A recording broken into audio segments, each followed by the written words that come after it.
Afternoon, guys.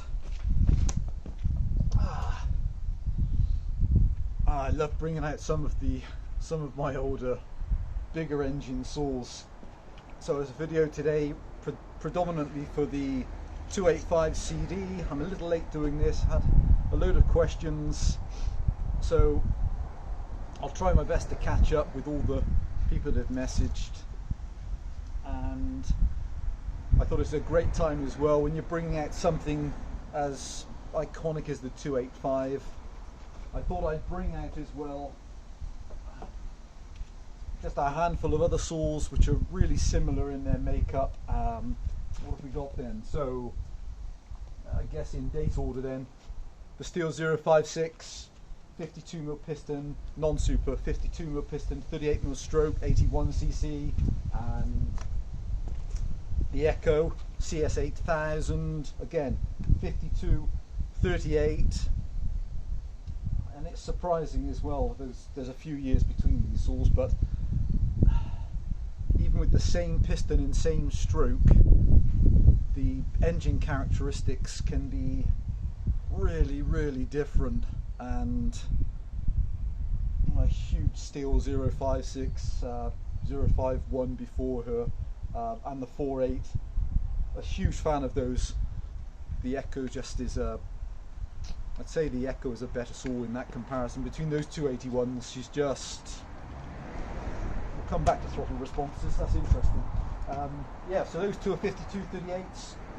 The 285 is shares the same piston, 52, 40mm stroke, so 81 cc's, 85 cc's, and then in the back is one of my John Seed, is that the 930 or 920? That's a 920. So John Seed 920, and that's a 54mm piston, but shares the same stroke as the Steel and the Echo, 38mm stroke, and nominal 87 cc's. And very interestingly, that one, they normally come with a 3/8 pitch setup, so mine's been running a 3/8, or both of them have. And I was really fortunate enough recently, I bought some large stud fitment, brand new old stock, Sandvik, Swedish, so it's a Swedish saw, and they're really old stock 404 fitment bars. So I've now got brand new Sandvik 404 bars. She has a brand new rim sprocket, and early next week I have some brand new 404 chains coming too. I bought a full chisel and a semi chisel just to see what I like the look of or how I like them performing. So that's really interesting. I can't wait to try that. And what am I picking up that one for? It's this one people have asked about. Okay, so this girl is really unusual in that she's, well, from the late 70s.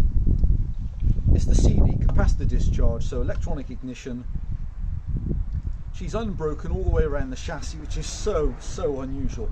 There's no cracks even on the air filter top cover or back cover. She even has the secondary air filter mesh, which when the air comes up in, there's a little stainless steel, I think it looks like stainless steel, a mesh screen, so she still has that one in there. The only damage, if you can call it damage, is on this little grill anklet. There's a couple of tiny pieces of metal missing from that steel plate, but that could be made up very easily. And other than that, she is unbroken. She had correct plug when I had her, correct fuel pickup, fuel filter. The tanks were washed and the oil tank, the petrol tank, rinsed and washed out. The air filter, I had a in mint condition air filter.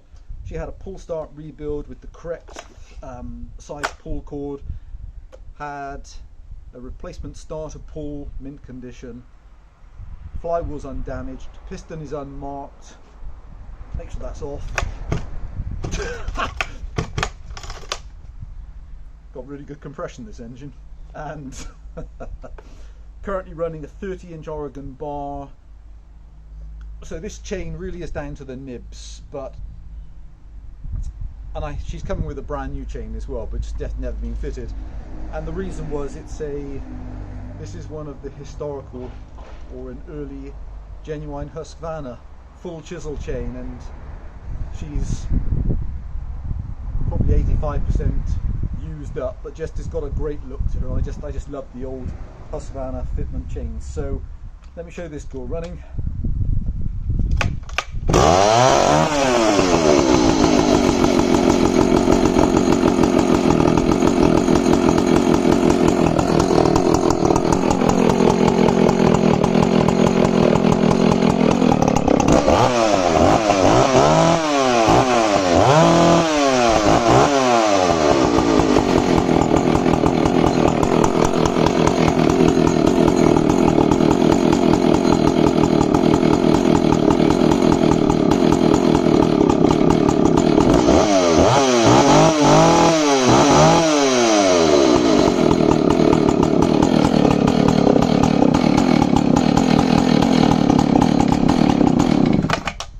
So she's got that amazing lazy thumping idle, straight up instant throttle response, a gorgeous engine, amazing compression engine, chain oiler working beautifully, and straight off the top, four-stroking off the top, and then comes back to a rock steady idle. Just gorgeous, and just amazing cutting machines. She's just been a workshop showpiece, as is probably apparent from looking at her. She's just beautiful all round. She's just not tarnished in that way. And actually, speaking about engine displacement and stroke and bore characteristics with timing, I was stripping apart one of my early home lights C5, so the 77cc version, so just marginally smaller than these in fact, and 50.8mm piston, and by later standards, you know, they're a soft level of tune. I guess you'd have to say that they're not the performance edge of. They're torquier and they feel lazy, but they've got a very big crank on them, so they carry great torque in the cut.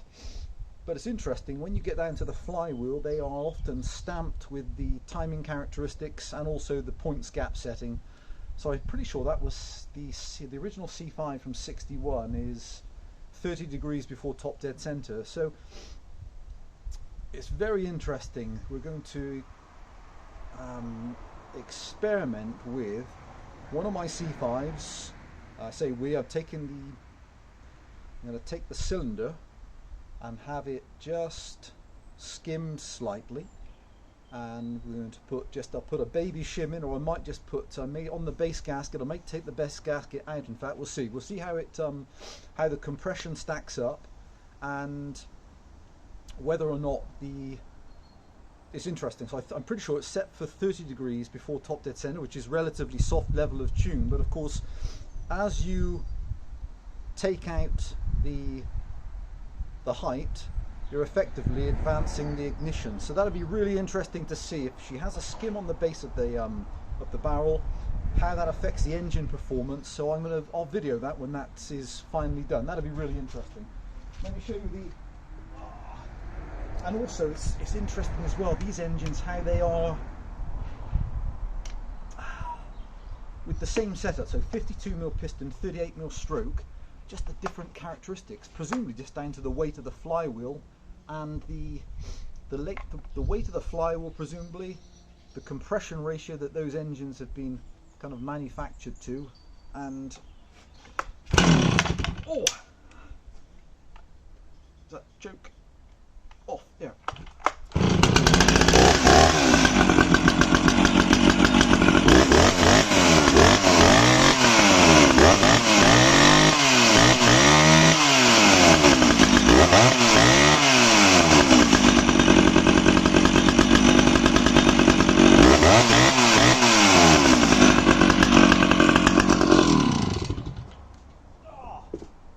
So the 056 is a beautiful engine, and interestingly, it doesn't feel anything like as urgent as the 285 on the throttle response, and yet that engine's got massive compression and is in great condition. And so then the echo, same there. Oh, there. choke off.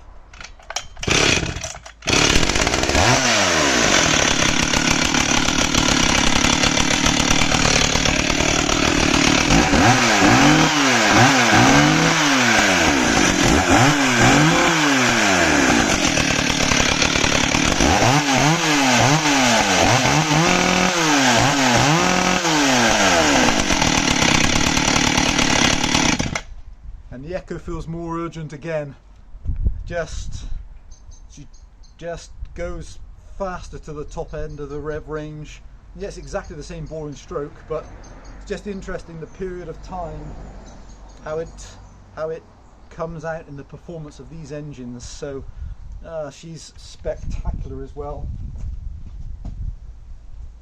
Okay, I'll show the 285 once we're on a restart then. So, and again, I wouldn't even bother using throttle lock. It's got amazing compression.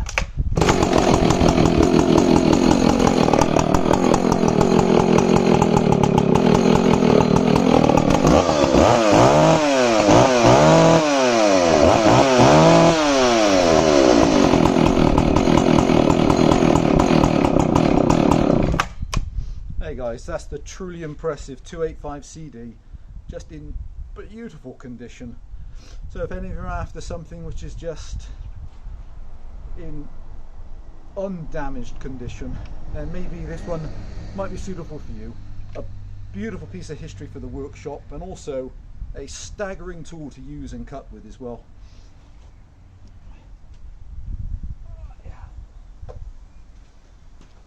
Many thanks guys. Hope you like the old saws. More videos soon. Bye for now.